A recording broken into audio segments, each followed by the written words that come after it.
I've been exploring Pimeroni's Flotilla modular electronics system. This is something I backed on Kickstarter a few years ago when it came out, and I got the large starter kit. And what you get in that kit, or what you've got in that kit, are various pieces of modular electronics, sensors and displays, input and output devices that are all fit together in a very modular way. I've got a colour sensor there. I've got a temperature sensor, so it's a motion sensor, so that's an accelerometer. A weather sensor that will measure humidity and temperature, and they're all strung together using this beastie here, which is the dock. Everything is beautifully designed. It's absolutely gorgeous, lovely attention to detail.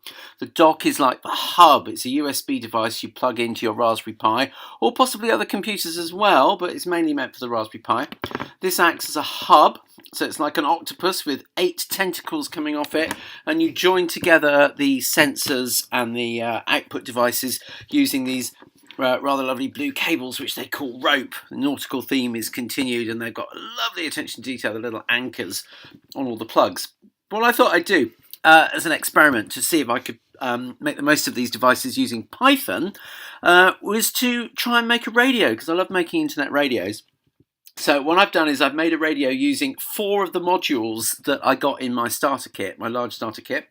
I've got a slider here, which I'm going to use as a brightness control for the display. I've got 4 buttons, which I'm going to use as radio presets to choose 4 different radio stations. I've got a rotary knob, which I'm going to use as a volume control.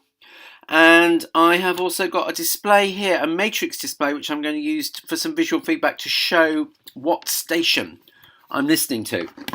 Program is written in Python over here. I'll put all the code on the blog, and let's see what happens when I run it. So I'm going to press F5 to run it. And does anything happen? Ah, yes, straight away. A bit hard to see. It's so bright. I'll just turn the brightness down. You might be able to see it a bit more clearly. A little radio icon appears, which I made, appears on the display. And now when I press button 1, hopefully we should hear radio 1. Oh, there we go. And we'll turn the sound up a bit.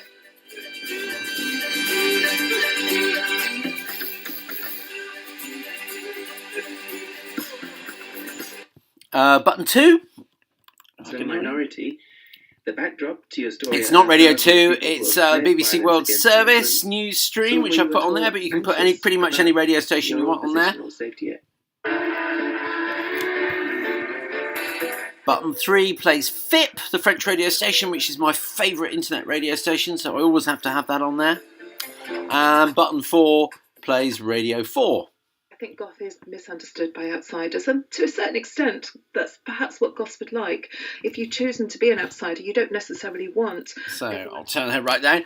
There we go. So there's my Pimeroni Flotilla internet radio. It was fairly easy to code. The Python API is not massively well documented, I don't think, but I had some help from the Pimeroni forum, especially to get text appearing on the matrix display. That was actually the hardest part of the project. The radio itself works using MPC and MPD, and that's quite well documented, but I also discovered some little snags with that. I've made lots of internet radios in the past, and making a new one on a brand new Raspberry Pi, I've discovered that with recent versions of Raspbian, you have to tweak the config file for MPD a bit, and I've put instructions on the blog for how to do that, so you can get your internet, you can get an internet radio working on a Raspberry Pi really, really simply.